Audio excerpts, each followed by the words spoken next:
Listo, mis hermanos. Vamos a seguir nuestro estudio del contexto literario de las Escrituras, el segundo nivel del contexto, después del contexto inmediato, en que vimos las palabras, la jerarquía, esa composición de palabras en frases, frases en oraciones, oraciones en cláusulas, perdón, cláusulas en oraciones y oraciones en párrafos. Y de ahí vimos el discurso, el nivel de esa interrelación, unidad, diversidad, interrelación de todas las partes entre sí. Y de ahí en la clase anterior empezamos a hablar de la Biblia como literatura, contexto literario de la Biblia. Y hablamos del ejemplo de Salmo 12 y vimos varios aspectos de qué significa que la Biblia es literatura. Hablamos en la clase anterior acerca de los varios estilos literarios que vienen con su naturaleza literaria, viene con varios géneros, ¿cierto? Esos estilos de texto.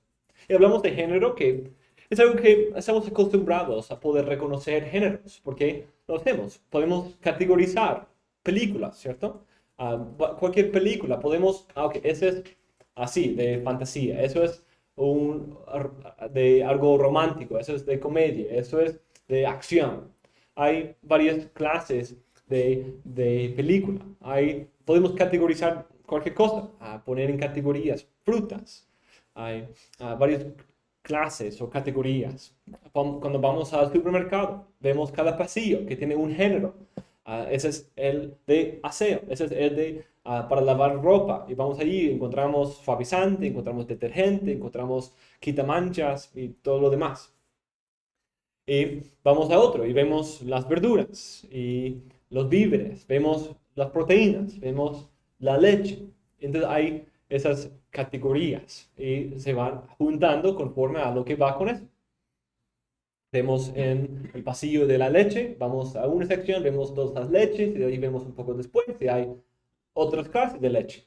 Leche de almendra, de coco, de otras cosas. Pero esa es parte de esa categorización en géneros.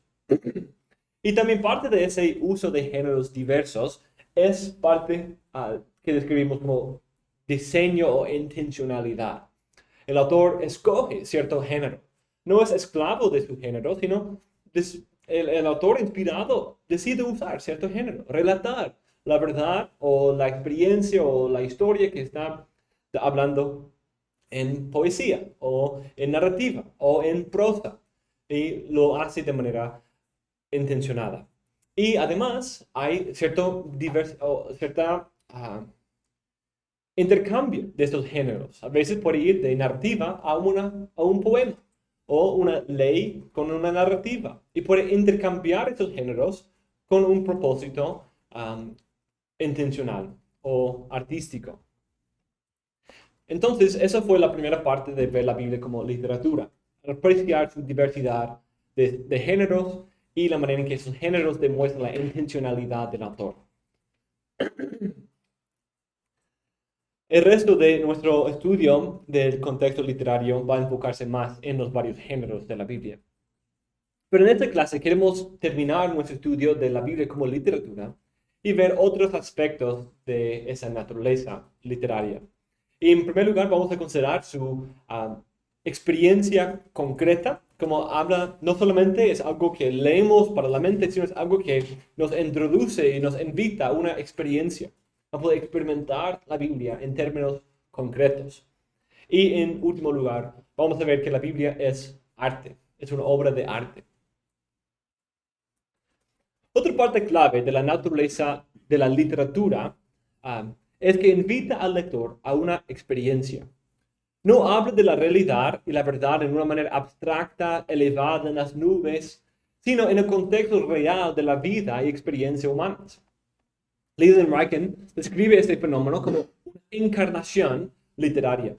La literatura se encarna o encarna sus significados de la forma más concreta posible.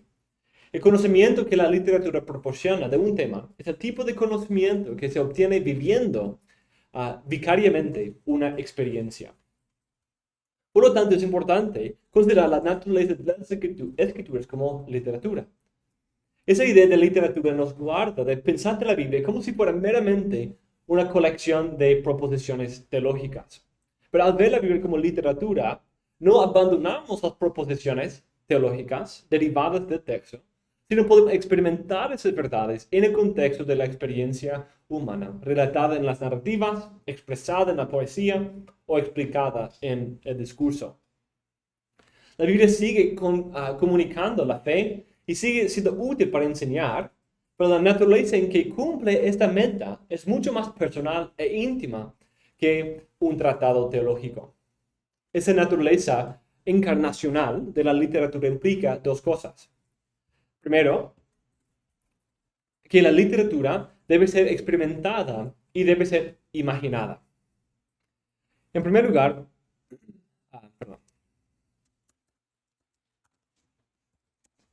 implica dos cosas, que la literatura debe ser experimentada y debe ser imaginada.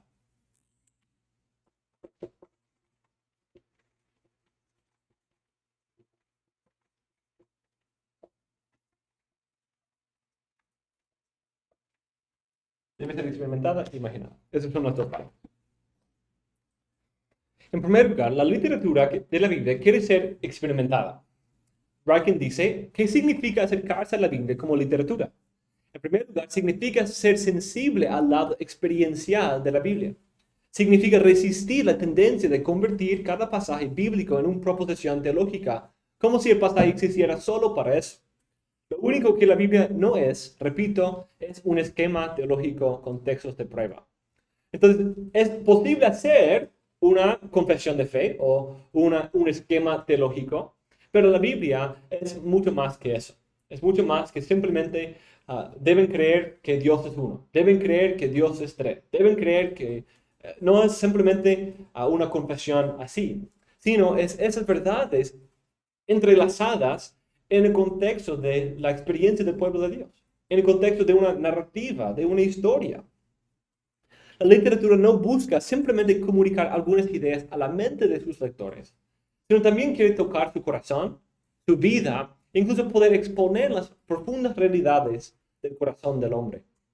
La literatura busca contar historias de otros en una manera que el lector puede identificarse con los personajes y entrar en la historia a cierto sentido. La Biblia también busca evocar esas experiencias en la presencia de Dios. Es Dios inspirando esas cosas. Entonces no es simplemente una experiencia por el bien de experiencia, sino es una experiencia en la presencia de la guía, luz, verdad, promesas de Dios mismo.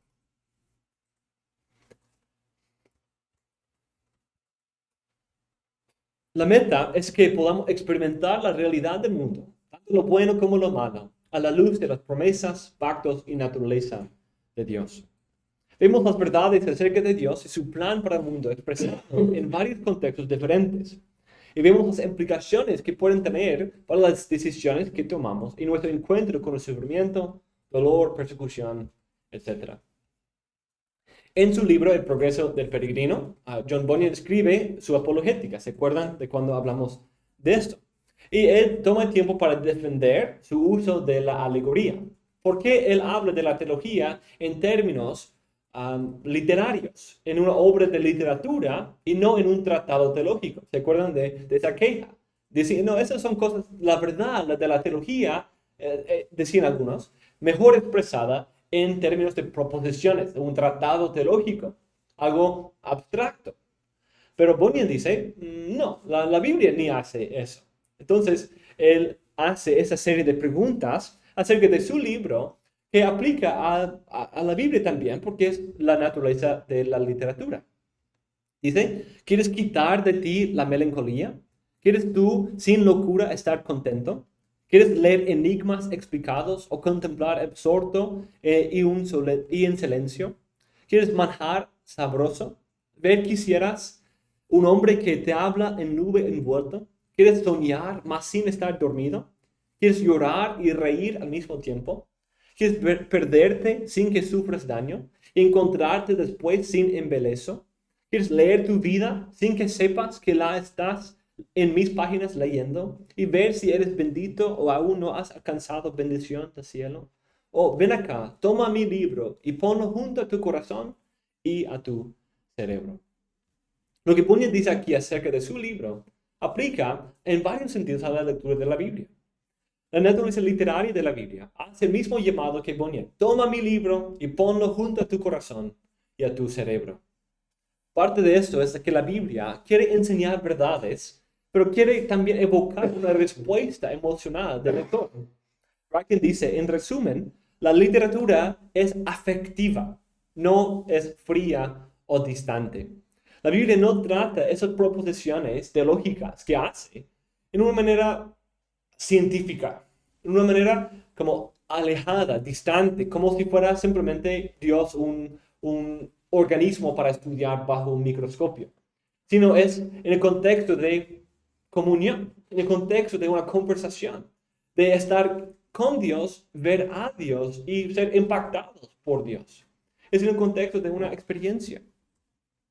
Sirve para enseñar verdades, instilar valores en los lectores y al mismo tiempo los ejercita en el contexto de experiencias humanas concretas. Entonces, no solamente enseña esas cosas, deben pensar así, deben tener esos valores, sino demuestra lo que la falta de esas cosas produce o lo que la verdad y la realidad de esas cosas produce en la vida de muchas personas, personajes y también en nuestra propia experiencia. Y eso nos lleva al segundo punto. Eso es en cuanto a la parte experiencial. La literatura debe ser experimentada. Debemos ver nuestras propias vidas, debemos leer nuestras propias vidas en la Biblia sin saber que la estamos leyendo. En segundo lugar, la naturaleza literaria de la Biblia significa que trata de poner conceptos abstractos en una forma concreta. Eso es decir que debe ser imaginada. La Biblia, como literatura, afecta nuestras mentes, hace afirmaciones, afirma verdad, enseña la verdad, es útil para enseñar, pero también toca nuestros corazones y activa nuestra imaginación. Una imaginación saludable y productiva es una herramienta muy útil en un intérprete y predicador. Eso sucede en toda la literatura, aunque en varios niveles. Por ejemplo, en la poesía vemos esa idea en el uso frecuente del lenguaje figurativo. Ese lenguaje sirve para poner conceptos abstractos en una forma concreta, en que podemos ponerle un retrato, un cuadro, o conectarlo con una experiencia de mi vida, a algún concepto abstracto y difícil. Por ejemplo, el Señor es mi pastor. Esta frase expresa en los términos concretos de pastores y ovejas la realidad de la providencia, cuidado pactual de Dios. La providencia es una doctrina abstracta, ¿cierto? Que es difícil realmente poder explicar cómo se ve, pero es un poco difícil definirlo. Es un poco difícil simplemente decirlo en palabras. Pero lo vemos, lo reconocemos en todas las cosas. Lo vemos en lo concreto. La providencia es difícil tratarlo en términos abstractos. Pero en este texto vemos en términos concretos de una comparación entre el Señor y un pastor y sus ovejas. Y en el contexto experiencial de un hijo de Dios, quien está disfrutando de la tranquilidad y paz, de estar seguro en la protección providencial del Señor. Entonces vemos las dos cosas. Tanto es una comparación, pero no ni una comparación alejada y distante, sino el Señor es mi pastor. Mi pastor. Él está experimentando la verdad de la providencia, de esa fidelidad pactual del Señor, y le ha traído una experiencia de paz, de tranquilidad, aún en medio de la sombra de muerte. La narrativa también hace eso. No solamente la poesía, porque la narrativa también usa el lenguaje figurativo mucho. Pero una parte importante es la manera en que presenta sus escenarios, describe sus personajes, señala a ciertas vistas o sonidos o olores o sabores que son importantes para la historia. Y esos términos nos introducen en la historia. Activan la máquina de nuestra imaginación para empezar a pintar el cuadro del valle, de los árboles, del río. Va pintando el cuadro para nosotros, como en Génesis 2, por ejemplo. Empezamos a ir pintando un cuadro. Vemos un río, vemos un jardín, vemos un río, vemos árboles, vemos joyas preciosas, vemos a un hombre plantado ahí, puesto ahí para atender, para cultivar, para cuidar. Vamos viendo varias imágenes, ¿cierto? Pinta un cuadro para nosotros. Es una narrativa, pero está activando la imaginación. Entonces debemos poder imaginar, poder imaginar, no en el sentido de algo como que es una fábula, como un cuento de niños que habla de hadas y de unicornios y esas cosas. Uno puede imaginar esas cosas. Pero la idea aquí es poder tomar un evento del pasado, una obra, una verdad acerca de Dios en el pasado, y poder tener una imagen, imaginar cómo eso se ve. ¿Cómo era ese evento? ¿Cómo era el jardín del Edén? No una imaginación descontrolada, sino una que presta atención a los detalles seleccionados por el autor. Acuérdense que hay intencionalidad. Especialmente en las narrativas vemos intencionalidad porque tiene que escoger detalles, ¿cierto? Como hablaba con Pablito ayer. ¿Por qué incluyó a Mateo, por ejemplo, los detalles acerca del estremeimiento de la tierra en el momento en que Cristo murió? ¿Por qué registra los detalles del oscurecimiento de los cielos y la tierra? ¿Por qué registra la idea de que se rasgó la tierra, el velo? Entonces uno puede decir, pues, porque sucedió.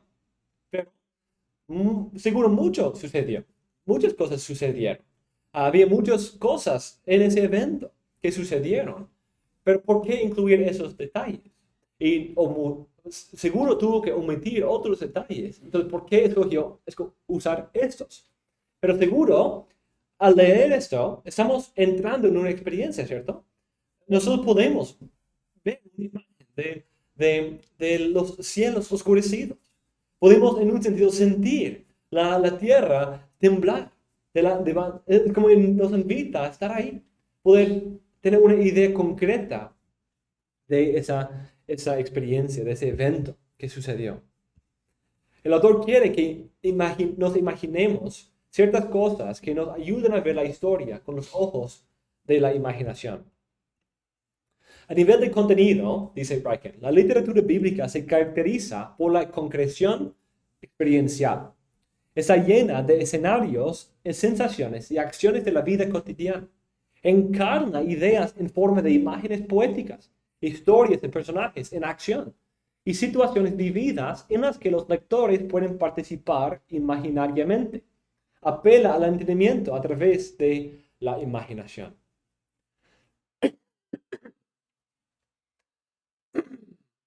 Entonces, hay una gran diferencia entre las fábulas de niños y la Biblia. Pero siendo las dos cosas literatura, hay ciertas técnicas que tienen en común.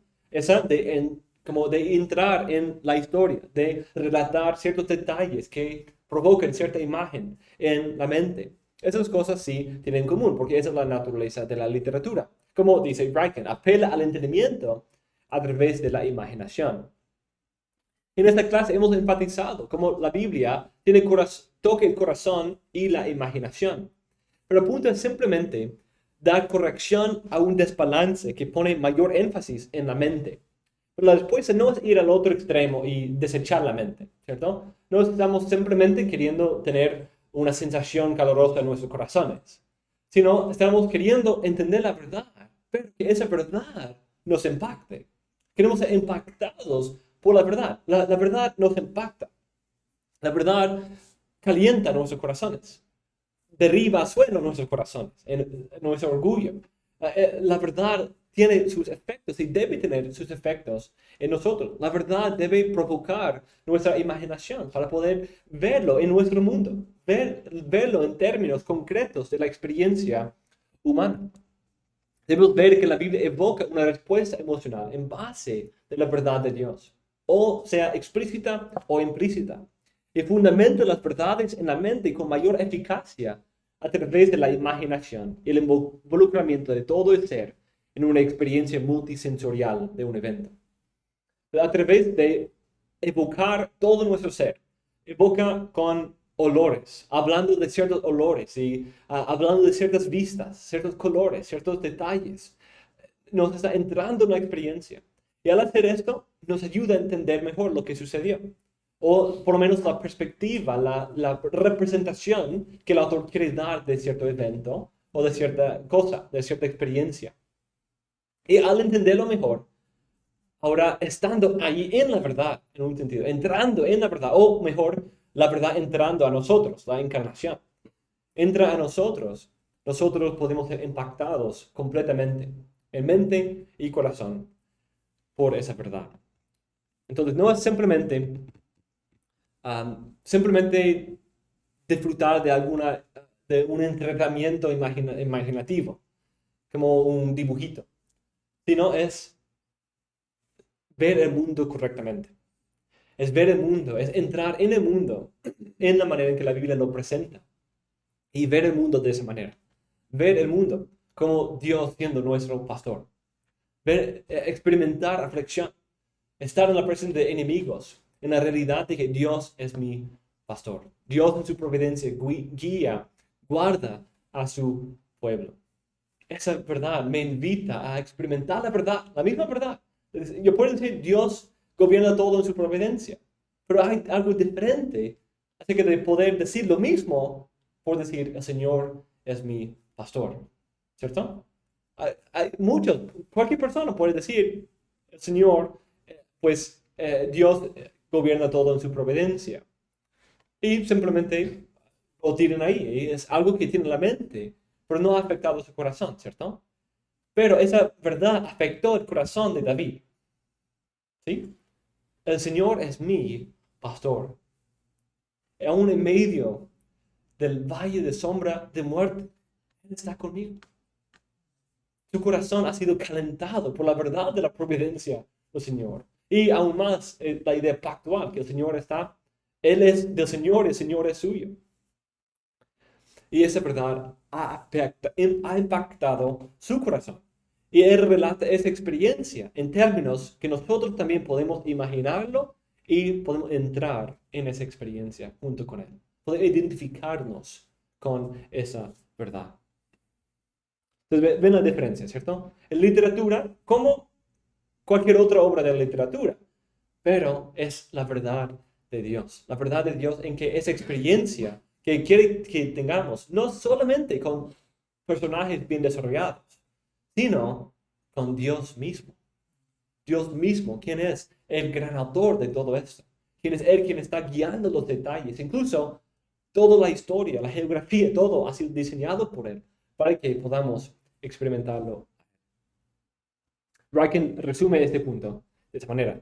Si queremos leer la Biblia como literatura, debemos recrear activamente las experiencias, sensaciones y acontecimientos que retrata.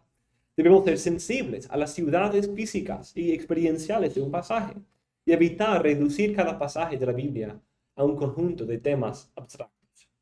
Entonces, yo he tratado de hacer eso en mis sermones en el libro de Joel. Los que ustedes han escuchado, empecé antes de que llegaran, pero en los que escucharon, trataba de hacer eso, porque está usando el lenguaje figurativo, y ese lenguaje figurativo invita a imaginar, a imaginar cierta escena o cierta realidad. El lenguaje que usa. Vemos el humo de los enemigos subiendo, vemos los enemigos botados al mar, vemos todo el campo destruido. Vemos las langostas comiendo hasta la corteza de los tallos de las plantas. Vemos muchas imágenes, ¿cierto? Vemos la novia lamentando por su esposo, por su marido que murió antes del tiempo. Vemos esas imágenes que son impactantes, que tocan el corazón.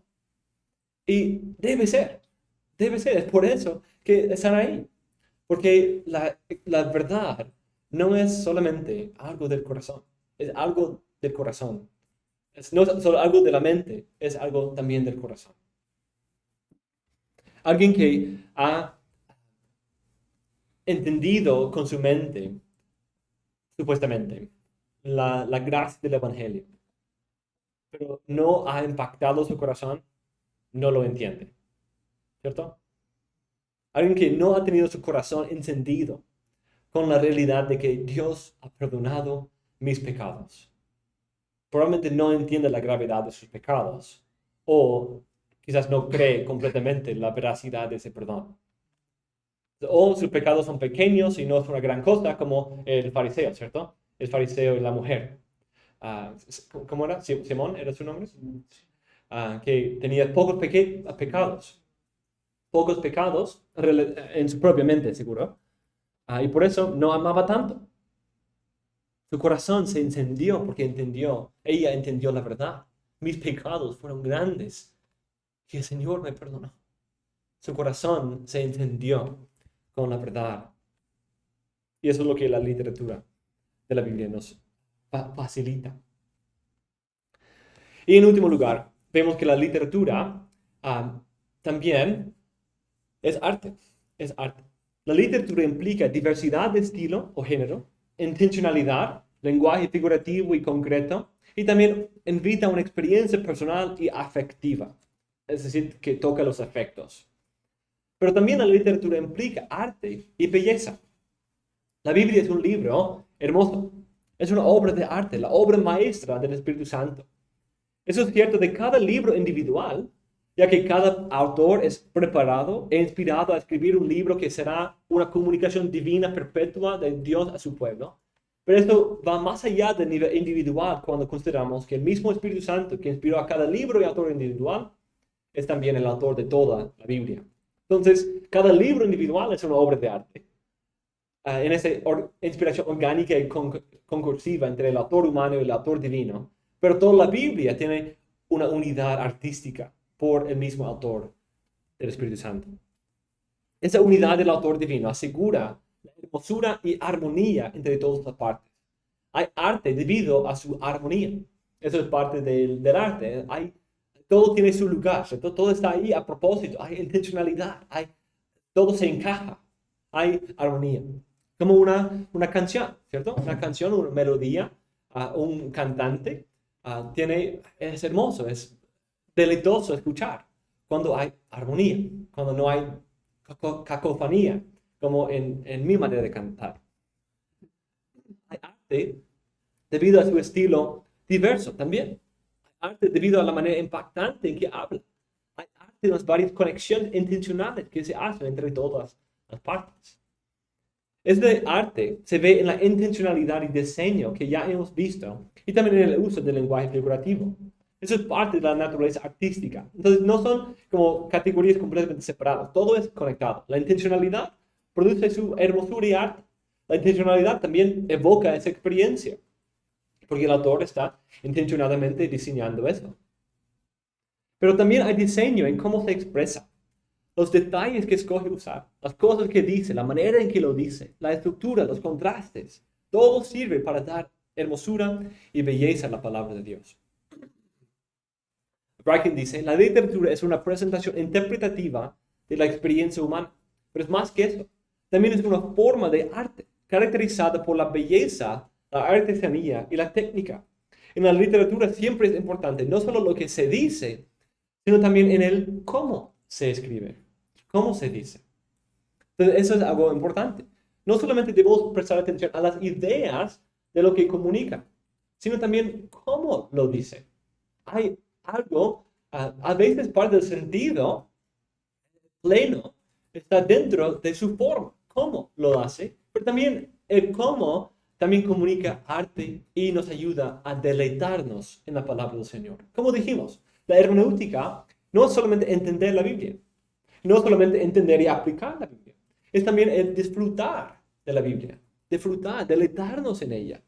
¿Por qué? Esa es la idea, ¿cierto? De Salmo 1, esa es la característica de un hombre bienaventurado, que en su ley es su delicia, encuentra delicia en la ley del Señor. Eso se encuentra en todas las cosas de lo que hemos hablado, deleitándonos en entender las conexiones, estudiar el pasaje. Pero aquí cuando hablamos del arte de la Biblia, se sobresale la idea de ese disfrute. Llega al primer plano. El apreciar este hecho es parte del entendimiento y aplicación de la Biblia. Realmente nos lleva a encontrar deleite y delicia en la Biblia. Como dije, el arte, ese diseño, la forma en que se expresa, es parte muchas veces de su sentido. Como vimos en Salmo 12, ¿cierto? La forma de provee ese contraste. Es parte de su sentido. Hay contraste entre las palabras falsas de los pecadores y las palabras puras del Señor. Esa estructura forma parte del sentido. Nos está presentando que en medio de esto, apértate de esto. Porque hay algo lisonjero, que resbaloso, que lleva a un pozo de destrucción, y a esto que lleva a seguridad, confianza, protección, porque el Señor y sus palabras son puras. Pero es algo que también da hermosura, y haciendo esas conexiones, el ver un quiasmo en un texto, es algo que deleita el corazón. Al hacer esto empezamos a reírnos, sorprendernos, asombrarnos, humillarnos. O, en otras palabras, a veces la Biblia nos deja con la boca abierta por su hermosura e intencionalidad. ¿Cuántas veces, especialmente para mí, estudiando la teología bíblica, pensando más y más en la Biblia, tantas veces me he quedado con la boca abierta? Mira cómo lo está haciendo, mira cómo él entrelaza las imágenes de que el enemigo lame el polvo como las serpientes y el hecho de que sean arrojados al mar como en Éxodo 15. Mira cómo está uniendo esas dos cosas en una esperanza unida de victoria final contra todos los enemigos. Esa intencionalidad y cómo va entretejiendo como en ese tapiz glorioso todas las partes individuales. A ver, un detalle que quizás a primera vista parece pequeño, superfluo, o quizás simplemente ahí no tiene mucho sentido. Pero al profundizar un poco más, entenderlo en su contexto, empieza a tener una conexión muy importante. Quizás contribuye un contorno, un contraste, o quizás agregar a su coherencia entre todas las partes. Eso nos trae deleite.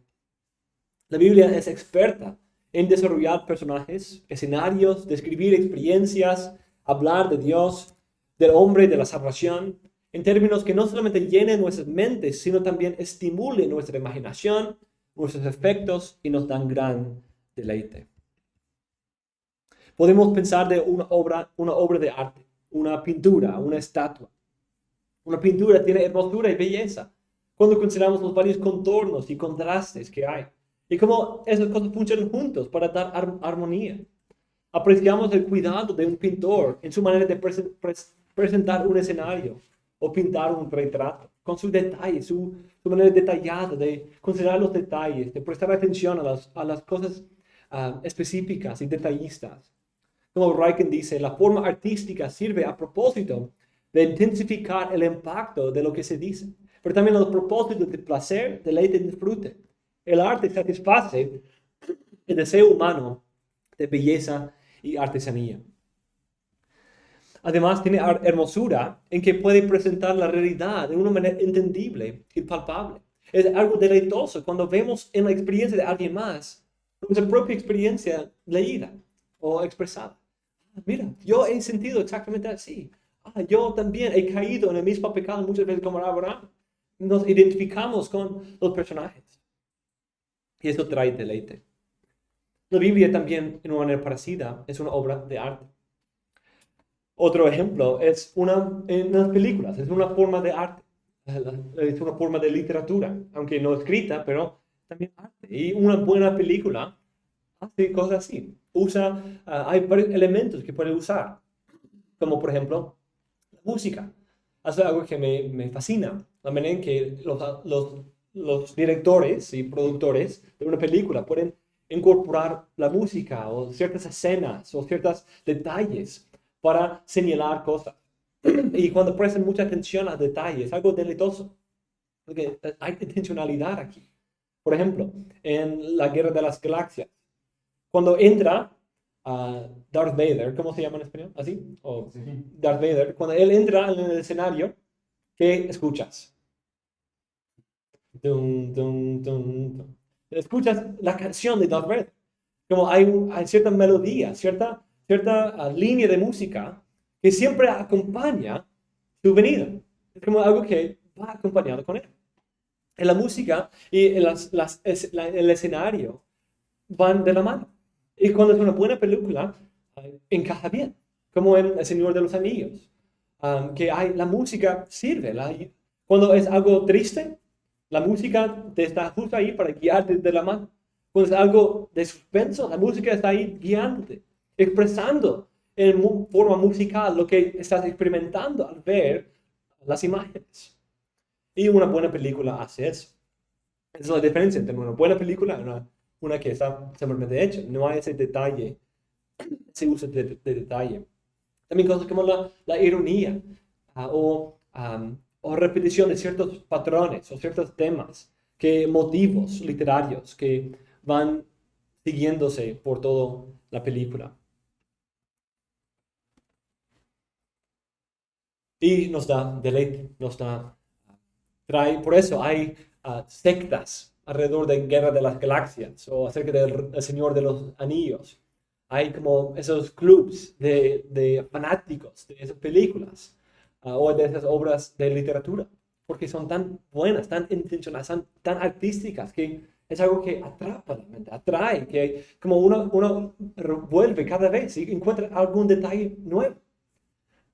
Eso es parte de una buena obra de literatura, que puedes ir y ver otro detalle de intencionalidad, otro diseño, otro patrón, otra repetición, otro toque, otro matiz que no viste la primera vez. Y te vuelve una vez tras otra para ir viendo más detalle, más específico, más profundo, porque es arte, es arte. Hay proporción, armonía, intencionalidad, diseño, simetría, propósito. Se expresa de tal manera que involucra a todo el ser, mente, imaginación, emociones y efectos. Hablando de esa naturaleza de arte, da varias herramientas que un autor o un artista tiene a la mano. Dice, los elementos de la forma artística que comparten todos los tipos de literatura, de hecho, todas las formas de arte, incluyen el patrón o diseño, el tema o foco central, la unidad orgánica, también llamada unidad en la variedad o tema y variación, la coherencia, el equilibrio, el contraste, la simetría, la repetición o recurrencia y la variación y la progresión unificada. Podemos agrupar esas varias herramientas en 3 categorías. ¿Pueden adivinar cuáles son las 3 categorías? Unidad, diversidad e interrelación. En la idea de unidad, podemos considerar esa idea de patrón, diseño y el tema o foco central. La Biblia tiene diseño, tiene unidad. Dios ha dado su palabra con un propósito. Ese propósito es para producir en nosotros tanto entendimiento como deleite. Dios lo logra con intencionalidad. Cada palabra, cada frase, cada oración, cada imagen y cada símbolo tiene su lugar diseñado por su autor. Es como la foto que sirve como la guía de un rompecabezas. Cuando podemos verlo todo unido, como toda la hermosura que da sentido a todas las piezas individuales. No son palabras al azar, sino son palabras intencionales, con un diseño, según un patrón celestial, para lograr un propósito. Además, hemos hablado de cómo la Biblia tiene un enfoque principal, ¿cierto? Cuando hablamos de Scopus Scripturae. Y este enfoque principal es poder llevarnos a glorificar y disfrutar de Dios en Cristo. Todo se conecta con ese centro, y ese centro es el más glorioso de todos. En cuanto a la Biblia, es la revelación de la gloria de Dios en Cristo. Es lo más hermoso que hay, porque Dios es lo más hermoso. Además, la Biblia presenta el lugar de mayor deleite, porque allí se encuentra Dios. De hecho, eso es un deleite tan puro y natural, porque nosotros fuimos criados con este mismo fin, de glorificar y disfrutar de Dios para siempre.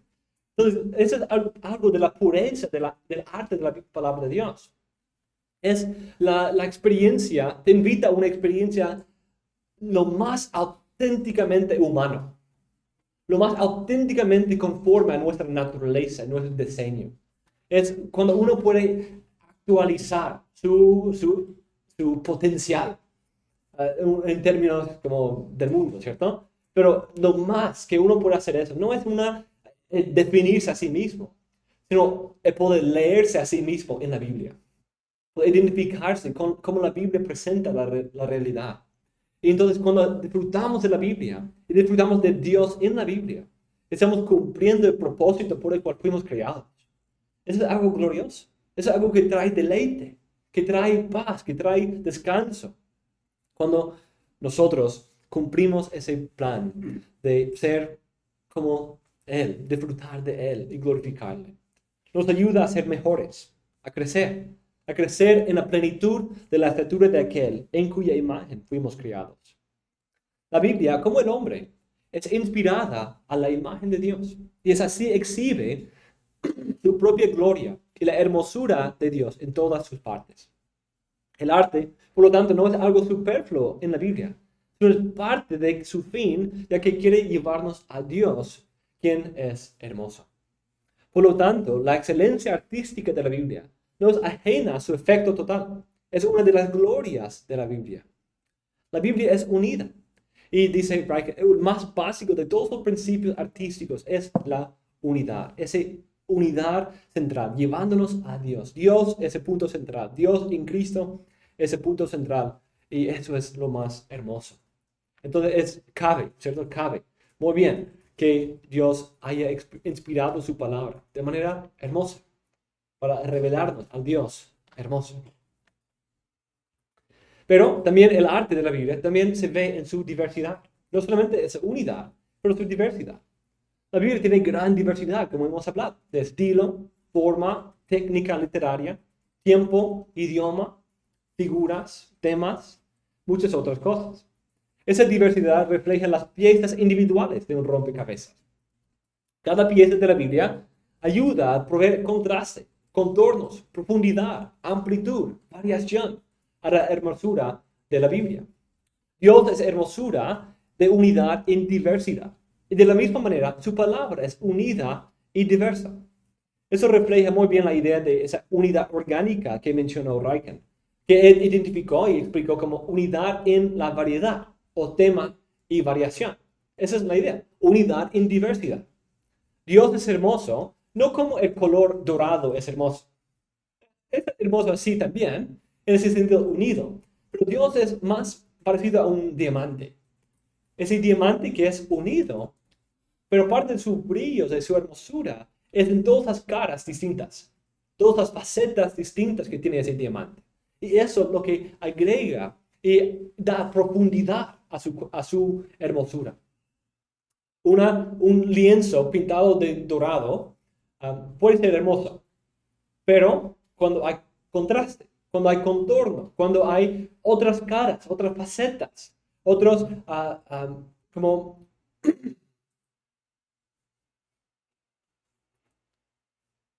shades, otras como sí, otros matices de este color, crea algo aún más hermoso. Y eso es como es Dios. Como George Voss dice, la verdad es intrínsecamente rica y compleja, porque Dios es así mismo. Hablando de su naturaleza trina. Además, vemos esta diversidad de la Biblia en su variación. La Biblia es usa una miriada de imágenes. Cuenta una plétora de historias ubicadas en varios lugares, varios tiempos y con varios personajes. Cada uno tiene su rol. Cada detalle, cada historia sirve un rol para lograr el propósito por el cual Dios dio el todo. El apreciar el arte de la Biblia no solamente considerar su unidad, sino también tomar el tiempo para apreciar la diversidad. Un buen aprecio de la Biblia no solo trata de ir lo más rápido a la unidad y evitar, olvidarnos, pasar por alto la diversidad, sino aprecia la diversidad, pero sin temor de que esa diversidad nos separe, nos aleje de la idea de unidad, porque hay unidad en diversidad. Debemos buscar entender la Biblia en sus propios términos, y eso requiere que respetemos su diversidad.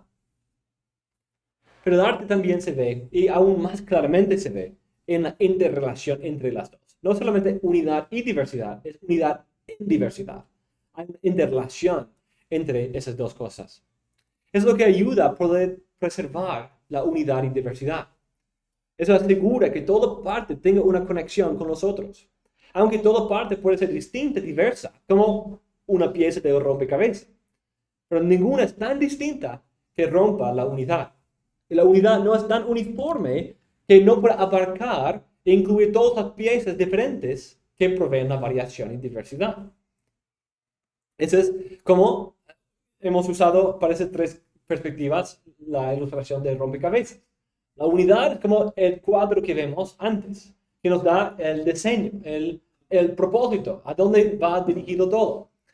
Vemos también las piezas individuales, que cada uno, ese puede ser negra, ese puede ser azul, ese puede ser roja, ese puede ser otro color, otra textura, varias otras cosas, ¿cierto? Porque cada una es parte de ese cuadro completo. Pero hay interrelación. Cada una se encaja, ¿cierto? Hay una manera de encajar cada una de esas piezas con las otras.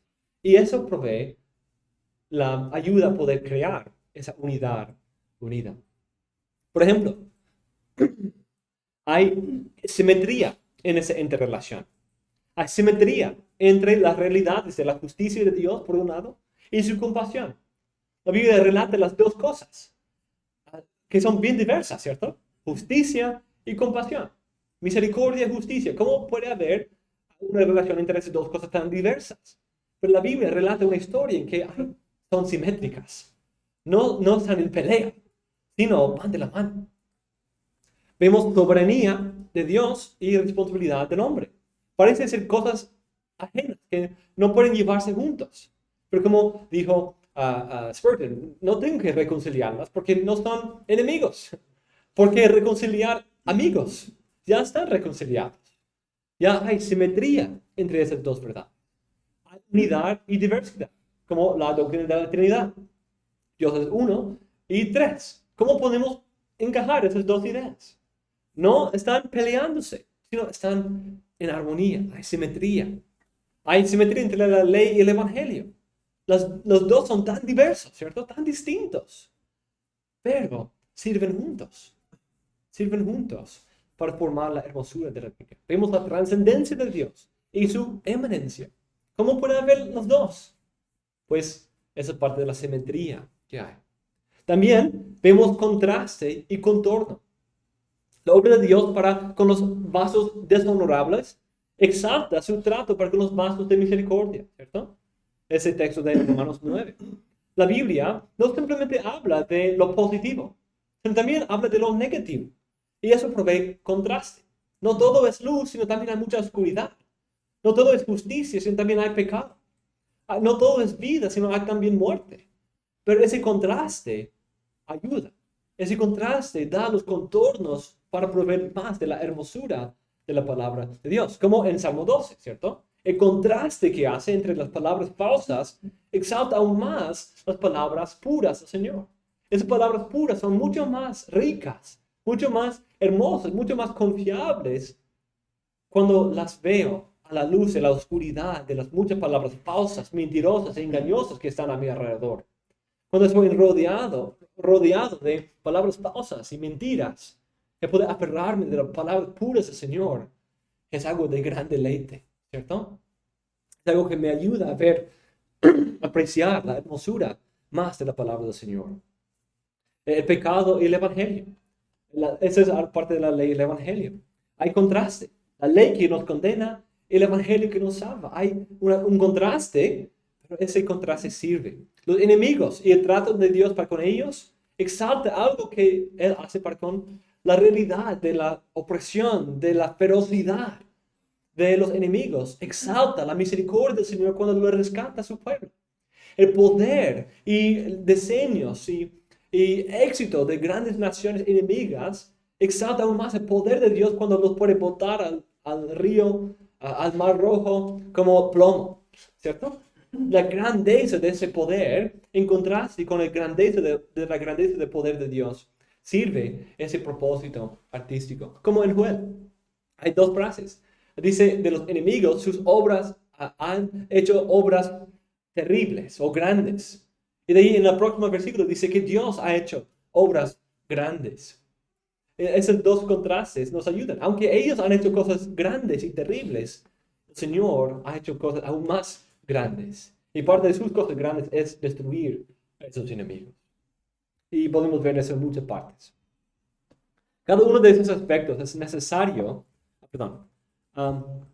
También otro aspecto de esto, entonces, es interrelación, es simetría, es contraste o contorno, y también hay coherencia.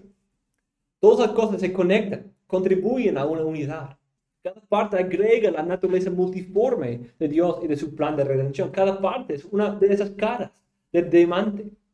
El plan de Dios para salvar a su pueblo, la Biblia lo describe como una salvación, liberación, resurrección, adopción, nueva creación, reconciliación, rescate, éxodo, santificación y muchas otras ideas, ¿cierto?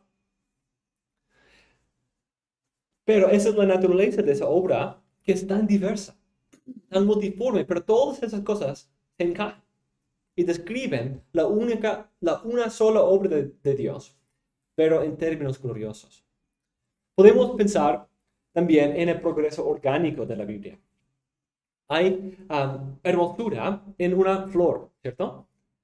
Hay hermosura desde el retoño. Hay cierta hermosura y arte en el retoño de una flor o de un árbol.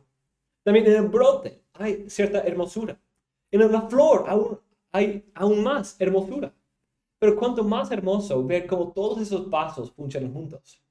Poder ver el proceso. Agrega otro detalle de esa hermosura. La Biblia también es así. No solamente nosotros tenemos el privilegio de ver la Biblia como una obra de arte finalizada, sino también tenemos el privilegio de entrar en la historia y seguir la historia con la Biblia.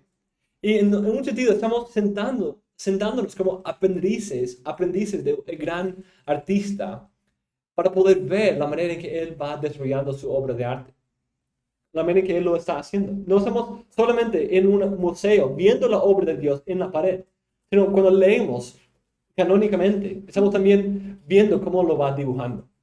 Vemos el progreso. Vemos cómo él va y como los artistas haciendo como cosas así, ¿cierto? Como tienen la cara y tienen como y de ahí va aquí los ojos y como han visto es como hacen el arte. En un sentido, eso es lo que estamos viendo en la Biblia. Estamos viendo todos los detalles de cómo Dios va haciendo la obra de arte, el retrato de Cristo que está pintando en toda la Biblia. Es mucho más hermoso que eso.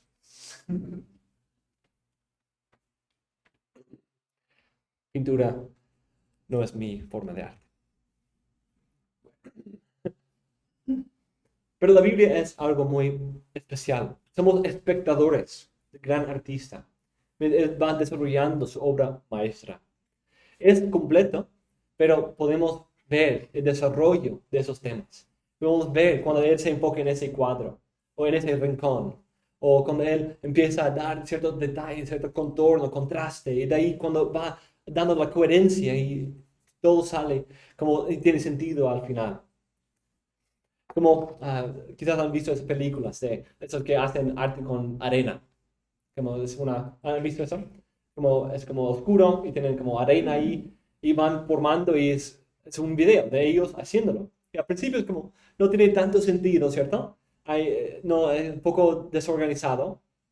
De ahí va formándose y ok, veo aquí montañas, veo aquí un rostro y vas formando la imagen un poco más claramente mientras va avanzando. En un sentido, la Biblia es así, en ese sentido de su progreso orgánico.